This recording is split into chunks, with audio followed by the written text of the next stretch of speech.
Hello students, how are you. Hope that आप सभी जो है वो ठीक ठाक से होंगे। तो आज की वीडियो में हम डिस्कस करेंगे क्वेश्चन पेपर जो बीएड का फर्स्ट ईयर का क्वेश्चन पेपर रहता है, फर्स्ट सेमेस्टर का जो क्वेश्चन पेपर रहता है। पहला जो हमारा पेपर है चाइल्डहुड एंड डेवलपमेंट ईयर्स का, ठीक है। तो उसको डिस्कस करने वाली हूँ, तो बने रहिएगा लास्ट तक वीडियो में। और होप दैट आपके लिए ये वीडियो काफ़ी यूज़फुल रहेगी। इससे आप काफ़ी हद तक आइडिया ले सकते हैं कि किस तरह से क्वेश्चंस आते हैं और किस तरह से हमें आंसर जो है वो करने होते हैं। वो चीज़ भी मैं आपके साथ शेयर करूँगी, जिसमें कि आपको किस तरह से आंसर करना है, किस तरह से मेंटेन करना है क्वेश्चंस को टू द पॉइंट करके। तो इसके लिए आप देख सकते हैं ये 2021 एंड 2022 का है, ये सेशन का है ये, ठीक है, जो मार्च में लिए गए हैं। चाहे वो रेगुलर हो चाहे वो ICDO के हों, ये सारा सेम ही आता है। आप यहाँ पे देख भी सकते हैं, common for regular first year and ICDO students. तो सबके लिए एक जैसा ही क्वेश्चन रहता है। तो हमारे जो मैक्सिमम मार्क्स रहते हैं 80 मार्क्स रहते हैं। तो इसमें बताया गया है कि जो 40 शीट हैं वो ही आपको मिलने वाली, उसके अतिरिक्त आपको कोई शीट जो है वो कैंडिडेट्स को नहीं मिलेंगी। तो उसी में आपको जो है वो अपना पेपर कवर करना है, ठीक है। उसके बाद आपको बताया गया है कि जो आपके सेक्शन हैं वो ABCDE तक है, ठीक है। उसमें से आपको क्वेश्चन जो है वो ऑप्शन में 2 दिए गए हैं, जो आपको उनमें से एक क्वेश्चन करना है। जो शॉर्ट आंसर वाले क्वेश्चंस हैं वो आपको जो है वो पूरे के पूरे कंपलसरी हैं करने। वो आपने कंपलसरी सेक्शन जो A है वो कंपलसरी है, वो पूरा करना है। तो स्टार्ट करती हूँ वीडियो को। और इससे पहले अगर बता दूँ मैं आपको कि मैंने माइक्रो और मैक्रो दोनों के लेसन प्लान जो है अपनी चैनल पे अपलोड करके रखे हुए हैं। आप वहाँ से जो है वो लेसन प्लान बना सकते हैं। और अगर वीडियो अच्छी लगे तो चैनल को सब्सक्राइब करना ना भूलें, क्योंकि सारे क्वेश्चन पेपर मैं डिस्कस करने वाली हूँ। तो नोटिफिकेशन आपको आ जाए तो बेल आइकन भी प्रेस कर लीजिएगा। तो सेक्शन A में आप देखिए कि हमारे पास क्या क्वेश्चंस आते हैं। मैं हिंदी में ही बोलती हूँ, ठीक है। तो इससे पहले मैं आपको बता दूं कि अगर हिंदी वाले जो स्टूडेंट्स हैं उनको भी कभी कभार क्या होता है कि अब लैंग्वेज जो है वो समझ में नहीं आती है, शुद्ध हिंदी होती है, तो आप इंग्लिश में जाके रीड भी कर सकते हैं उसको, तो अच्छे से वो चीज़ समझ आ जाती है। तो आप उसको अच्छे से एक्सप्लेन भी कर सकते हैं, ये बहुत ज़रूरी चीज़ रहती है। तो फर्स्ट क्वेश्चन जो था वो आपको डिफरेंस करना था वृद्धि और विकास के बीच में, ठीक है। ग्रोथ एंड डेवलपमेंट के बीच में आपको डिफरेंस करना है। तो इसके अंदर जैसे 2 नंबर का ये क्वेश्चन है, ठीक है। मैं आपको बता दूं कि 2 नंबर का क्वेश्चन आपको लिखना कितना है। तो इसमें कम से कम आपको 1 पेज जो है वो कवर करना है, और 1 पेज आसानी से इसमें कवर हो जाएगा, क्योंकि थोड़ा सा वृद्धि के बारे में लिखेंगे, थोड़ा सा विकास के बारे में लिखेंगे। अगर 5-6 लाइनें भी एक टॉपिक पे वृद्धि पे लिखेंगे, दूसरे टॉपिक विकास पे लिखेंगे, तो आपका पेज जो है वो आसानी से कवर हो जाएगा। तो इस तरह से ही आपने 1 पेज में ख़त्म करना है क्वेश्चन। तो 2 नंबर आपको मिल जाते हैं, 2 में से 1.5 नंबर तो आपको मिल ही जाता है, ठीक है। फिर है आपका सेकेंड क्वेश्चन कि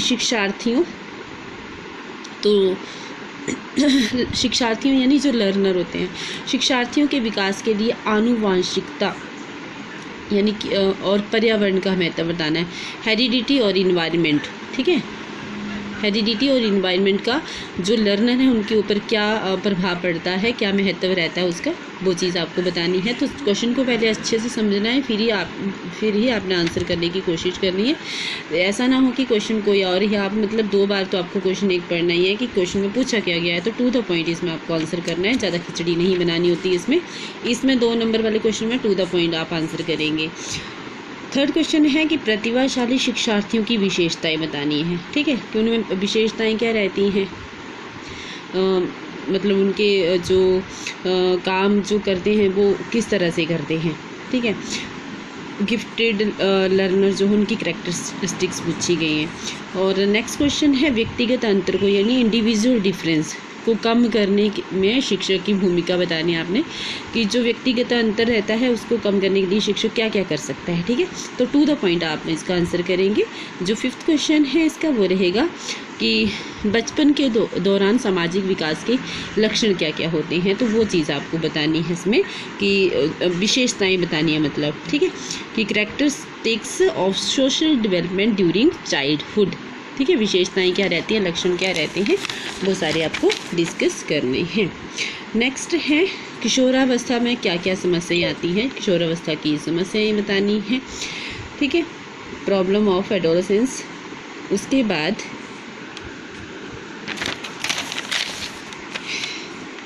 नेक्स्ट है समायोजन को प्रभावित करने वाले कारक आपको बताने हैं, फैक्टर्स अफेक्टिंग एडजस्टमेंट। उसके बाद है लास्ट में अपसमायोजन के लक्षण। ये तो दोनों ही पूछ लिए हैं, देख लो, अपसमायोजन और जो है वो समायोजन। तो इसके आपको जो है लक्षण बताने हैं और उसको प्रभावित करने वाले कारक बताने हैं। अब है आपका सेक्शन बी, जिसमें आपको ऑप्शनल क्वेश्चन है, या तो आप फर्स्ट क्वेश्चन करिए या आप सेकंड क्वेश्चन करिए। देखो यहाँ पे आपसे पूछा गया वृद्धि और विकास के बीच में अंतर बताना है, ठीक है। और यहाँ पे पूछा है वृद्धि और विकास की अवधारणा और सिद्धांतों की व्याख्या आपको करनी है इसमें। और इसमें ऑप्शनल क्वेश्चन है शिक्षण और सीखने की प्रक्रिया में शैक्षिक मनोविज्ञान के अर्थ, प्रकृति और भूमिका पर चर्चा करें, जो कि फर्स्ट क्वेश्चन ही हमारा रहता है।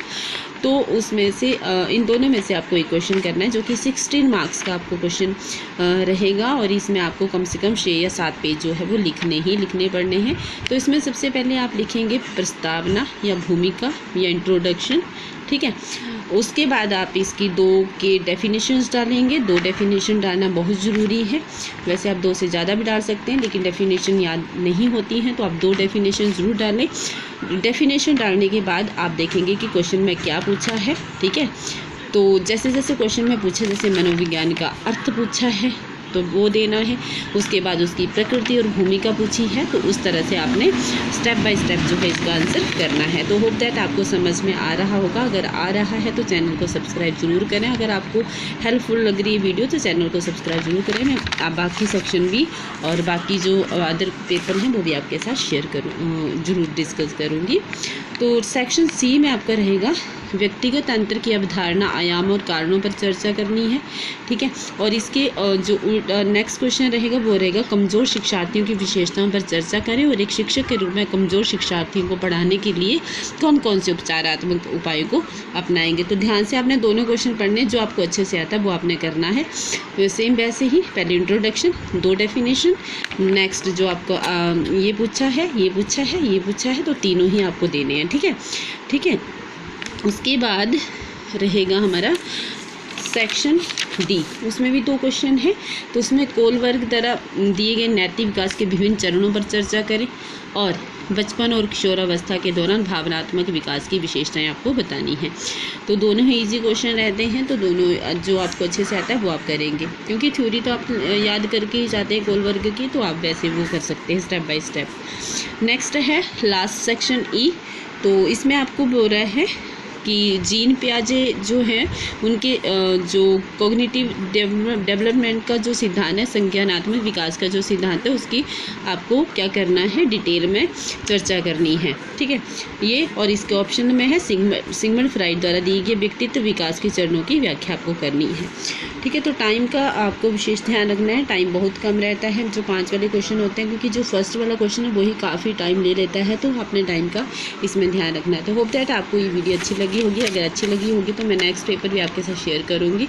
आप कमेंट बॉक्स में बताइएगा, वीडियो को लाइक करिएगा, शेयर करिएगा अपने दोस्तों के साथ, और मिलती हूँ आपके साथ नेक्स्ट क्वेश्चन पेपर के साथ और लेसन प्लान के साथ। तब तक के लिए take care, bye bye, God bless you to all.